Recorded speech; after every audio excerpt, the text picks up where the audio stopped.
الحمد لله والصلاة والسلام على سيدنا محمد وعلى آله وأصحابه أجمعين. الحمد لله والصلاة والسلام على سيدنا محمد وعلى آله وأصحابه أجمعين. أما بعد فأعوذ بالله من الشيطان الرجيم. بسم الله الرحمن الرحيم. هذا بصائر من ربكم وهدى ورحمة لقوم يؤمنون. صدق الله العظيم. اللهم صل على سيدنا محمد النبي الأمي وعلى آله وأصحابه وسلم. اللهم صل على سيدنا محمد النبي الأمي وعلى آله وأصحابه وسلم. میرے معزز مسلمان بزرگوں، عزیز بھائیوں، یہ اگست کا مہینہ اہل وطن کے لیے ایک تاریخ رکھتا ہے.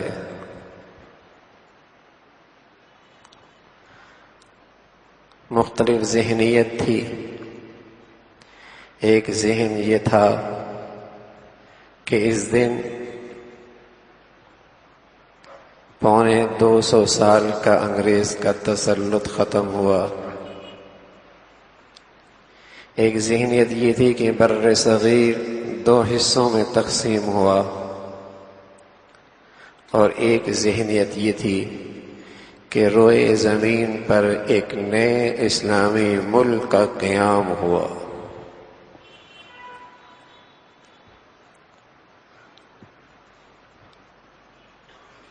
یہ تینوں ذہنوں کے پیچھے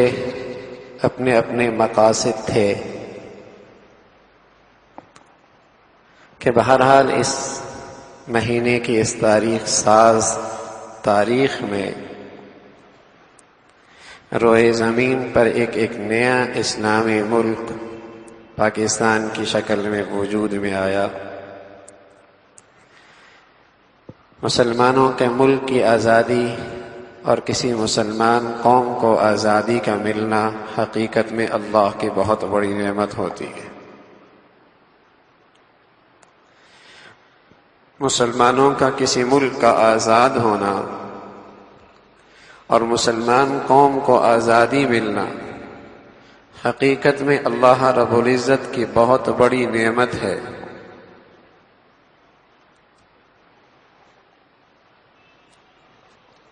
اور یہ آزادی حقیقت میں ایک بلند مقصد کے لیے بہت بڑا وسیلہ ہوا کرتی ہے کہ مسلمان قوم کو ایک ظالم، ایک جابر، ایک لادین، ایک بے دین قوم سے جب اسے آزادی ملی تو اسے ایک ایسی فضا میسر آئی جس فضا میں رہ کر وہ اپنی دنیا آخرت اپنے رب کی رضا کے مطابق گزار سکتا ہے، جس میں اپنے رب کی رضا کے مطابق دنیا آخرت کو سنوار سکتا ہے.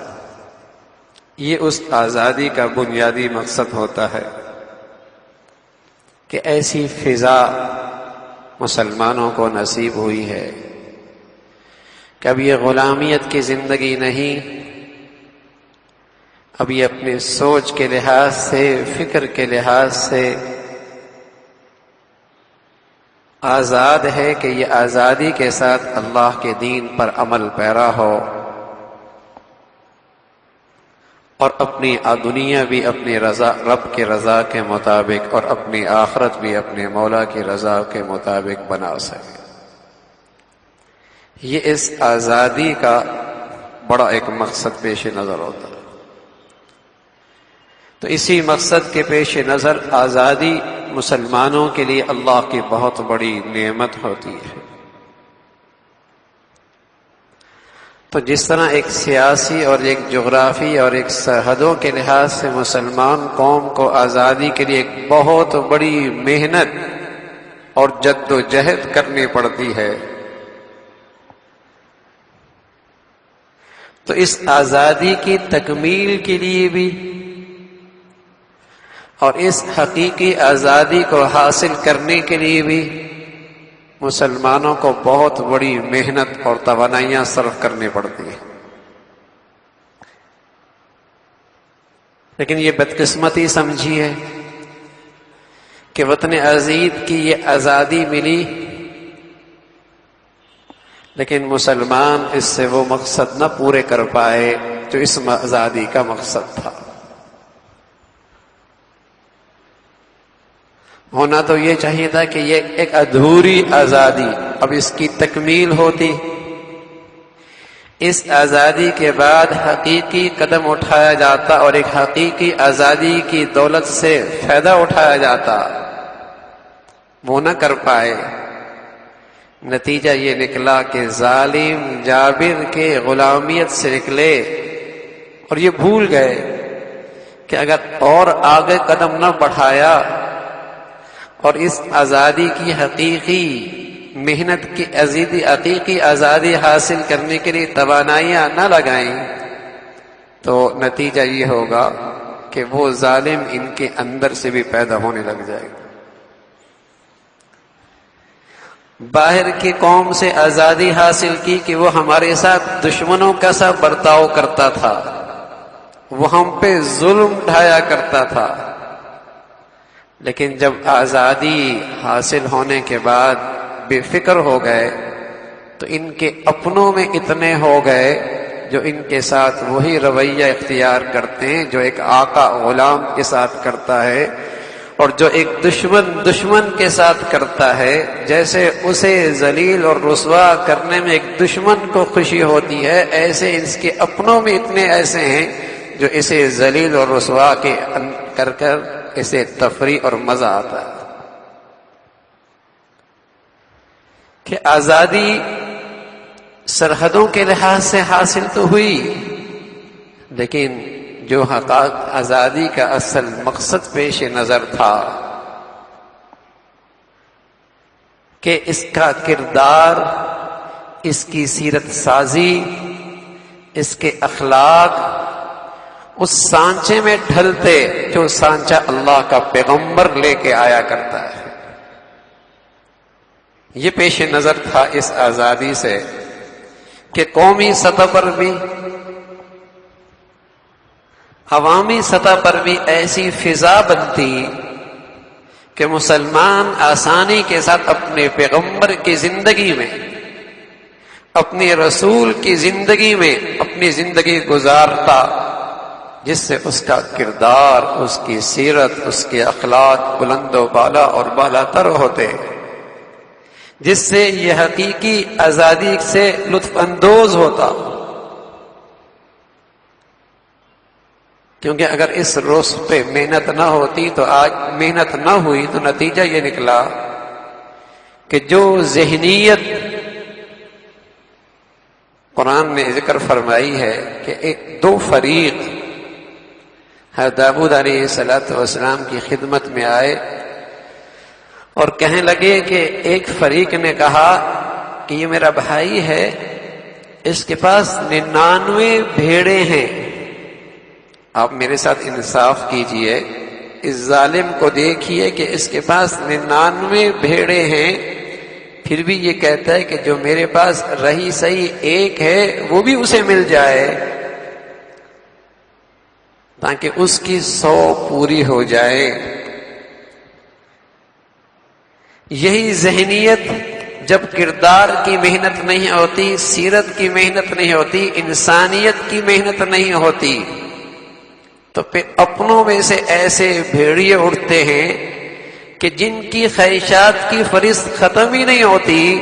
ان کی چاہت ہوتی کہ اپنے ملک کے باشندوں کی جو ضرورت ہے وہ بھی ان کی جھولی میں آ جائے.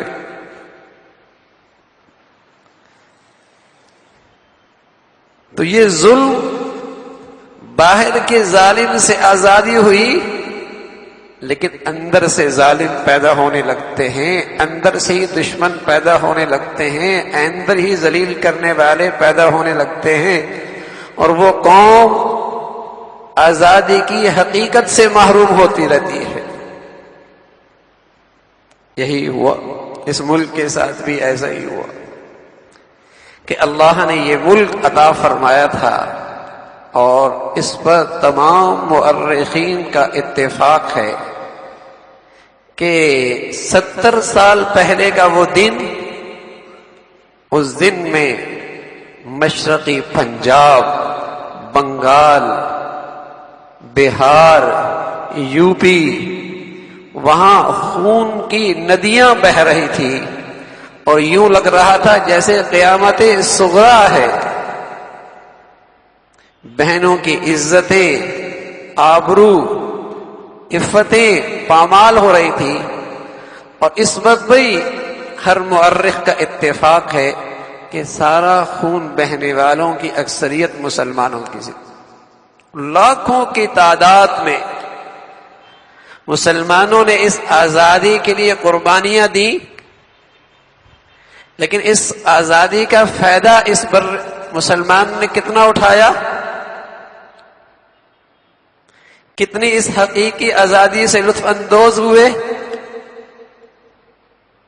ایک تو یہ سیاسی آزادی خطرے میں اپنی جگہ کہ ایک حصہ ہم سے جا چکا ہے، اور دوسرا ہر طرف نفرتوں کی آبیاری کی جا رہی ہے، اور ساتھ ساتھ اخلاقی زوال کا حال دیکھیے، اپنے ملک کی متعفن فضا دیکھیے، اور اپنی قیادت کا حال دیکھیے، قومی امور، قومی ذمہ داریوں پر قومی رہنماؤں کا حال دیکھیے۔ یعنی اخلاقی زوال کا کوئی انتہا بھی ہوتی ہے جس سے ہم نے اور آگے بھی جانا ہے۔ اس روئے زمین پر جو بھی قوم برباد ہوئی ہے وہ اپنے اخلاقی زوال کی وجہ سے برباد ہوئی، اپنے اخلاقی زوال کی وجہ سے برباد ہوئی، بھوک کی وجہ سے نہیں، پیاس کی وجہ سے نہیں، وہ اپنی اخلاقی زوال کی وجہ سے برباد ہوئی۔ تو اللہ نے یہ آزادی کی نعمت دی تھی، بہت بڑی نعمت تھی، تو میدان ملا تھا کہ مسلمان اپنی کردار سازی پر، اپنی سیرت پر، اپنے اخلاق پر پیغمبر علیہ الصلوۃ والسلام کی تعلیمات کے مطابق نظر رکھیں، توجہ دیں، اپنی نسل کی تربیت کریں، اور ایک ایسی مبارک فضا بنے کہ دنیا ان کا مبارک ماحول دیکھنے کے لیے آئے، دنیا ان کا مبارک ماحول دیکھنے کے لیے آئے۔ پیغمبر علیہ الصلوۃ والسلام محمد رسول اللہ صلی اللہ علیہ وسلم نے اگرچہ اپنی قوم کو آج کے جدید ایجادات نہیں دی، جدید ایجادات نہیں دی، یورپ نے جو آج نئی نئی ایجادات دی ہیں وہ نہیں دی، لیکن انسانیت کو ابو بکر، عمر، عثمان، علی جیسے انسان دیے۔ آج بھی اگر انسانیت سے پوچھا جائے کہ ابو بکر کا نظام زندگی چاہیے، نظام حکومت چاہیے، یا جدید آلات چاہیے ہیں، تو سسکتی ہوئی انسانیت کہے گی مجھے وہ ابو بکر جیسا نظام حکومت چاہیے، اس لیے کہ وہاں انسانیت تو زندہ تھی، انسانی قدریں تو موجود تھی، انسانیت کے درد کا تو احساس تھا، وہاں حقیقی غم اور ایثار اور ہمدردی تو موجود تھی، وہاں دلوں کی سچی محبت اور خلوص تو موجود تھا۔ آج یورپ نے جدید آلات دے دیے، لیکن آج ساری دنیا میں انسانیت سسک رہی ہے، چیخ رہی ہے، چلا رہی ہے کہ اسی کسی کروٹ، کسی پہلو سکون نہیں مل رہا۔ تو اللہ کا پیغمبر صلی اللہ علیہ وسلم نے حقیقی آزادی کا لطف اٹھانے کے لیے راہیں بتائی ہیں کہ انسانیت کی تربیت ہو، لیکن بدقسمتی سے یہ وطن عزیز جغرافی لحاظ سے جیسی آزاد ہوا تو 2.25 سال تک جب بر صغیر میں انگریز رہا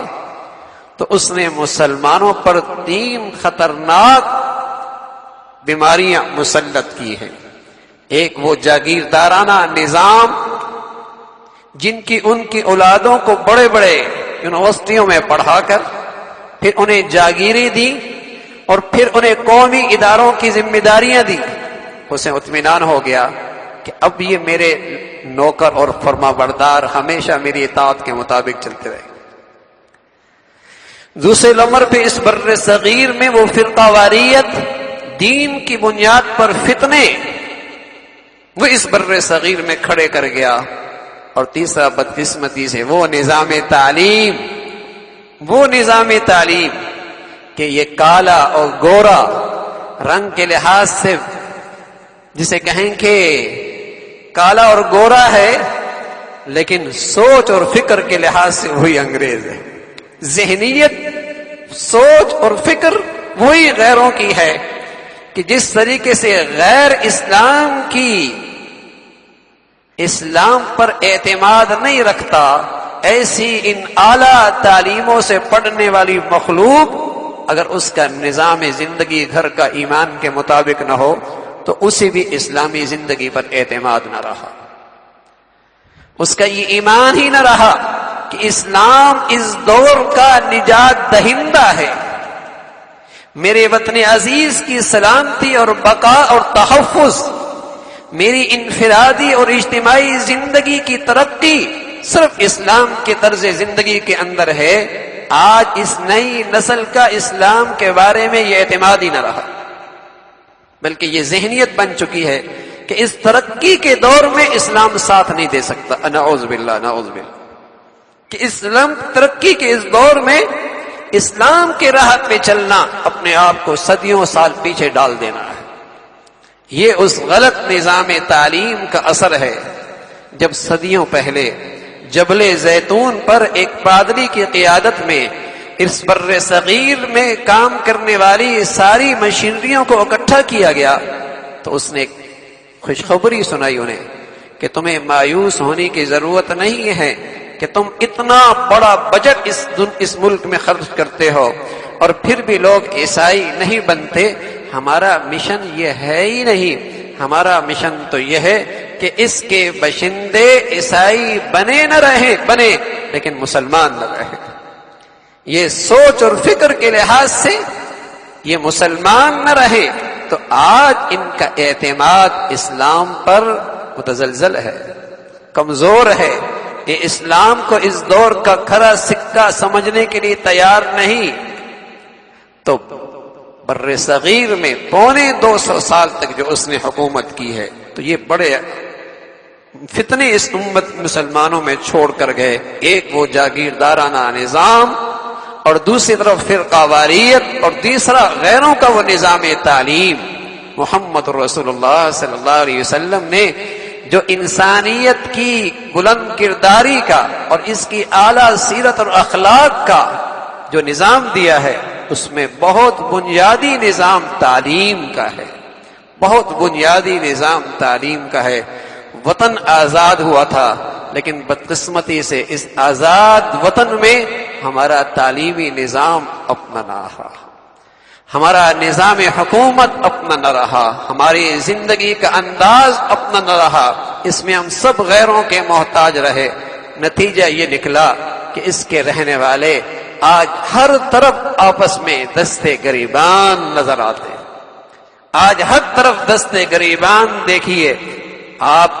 علاقہ غیر دیکھیے، آپ قبائل دیکھیے، آپ جسے کہیں کہ بلوچستان دیکھیے، آپ سندھ کا حال دیکھیے اور فرقوں کی بنیاد پر آگے بڑھیے، سیاسی جتھا بندیوں کے اندر یہ روز کا تماشا دیکھیے، ایسا لگتا ہے یہ ایک وطن کے ملک نہیں بلکہ ایک دوسرے کے دشمن ہیں۔ ہر طرف دشمنیوں کی ایسی بنیادیں ڈالی جا رہی ہیں جو اس وطن عزیز کی بنیادوں کو کھوکھلا کر رہی ہیں۔ لیکن اگر تربیت ہوتی، ایک نظام زندگی، ایک نظام تعلیم اپنا ہوتا جس کی بنیاد آسمانی تعلیم ہے، آسمانی وحی ہے، اللہ کا قانون ہے، محمد رسول اللہ کی شریعت ہے، اس سانچے میں اس قوم کی تربیت اور تعلیم ہوتی، پروفیسر ہوتا، ڈاکٹر ہوتا، دانشور ہوتا، سیاسی اور تاجر ہوتا تو وہ ایک مثال ہوتی۔ اس لیے کہ اس تعلیمی نظام سے جب پرورش ہوئی تھی تو سبحان اللہ، ابو بکر، عمر، عثمان و علی وہ مسجد کے امام بھی تھے اور شریعت کی عدالت کے جج بھی تھے اور قوم کے حاکم اور ذمہ دار بھی تھے اور وہ بازار کے تاجر بھی تھے اور کھیتیوں کے زارع اور کاشتکار بھی تھے، لیکن سبحان اللہ ان کا بلند کردار اور بلند سیرت انسانیت کے لیے ایک ایسا ٹھنڈی چھاؤں تھا، جو بھی ان کے ساتھ ملتا اور معاملہ کرتا زندگی کا ایک راحت اور ٹھنڈک محسوس کرتا۔ تو میرے عزیزو، اس وطن عزیز کی اس آزادی کے موقع پہ جو کام کرنے اور سوچنے کا ہے کہ ہم اس آزادی میں آگے بڑھیں، اللہ یہ ادھوری آزادی ہمیں اس کی تکمیل نصیب فرمائے، اللہ اس آزادی کی حقیقی لطف ہمیں عطا فرمائے۔ ہمیں اپنی انفرادی اور اجتماعی زندگی میں اس پہلو کو رکھنا پڑے گا کہ آنے والی نسل کی تعلیم اور تربیت کا نظام ہم کیا بنانے جا رہے ہیں، آنے والی نسل کی تعلیم و تربیت کا نظام کیا بنانے جا رہے ہیں، وہی اس ملک کی آئندہ کی قسمت پر فائز ہونے والی ہے۔ اللہ رب العزت مجھے بھی اور آپ کو بھی جو کچھ کہا سنا عمل کی توفیق نصیب فرمائے۔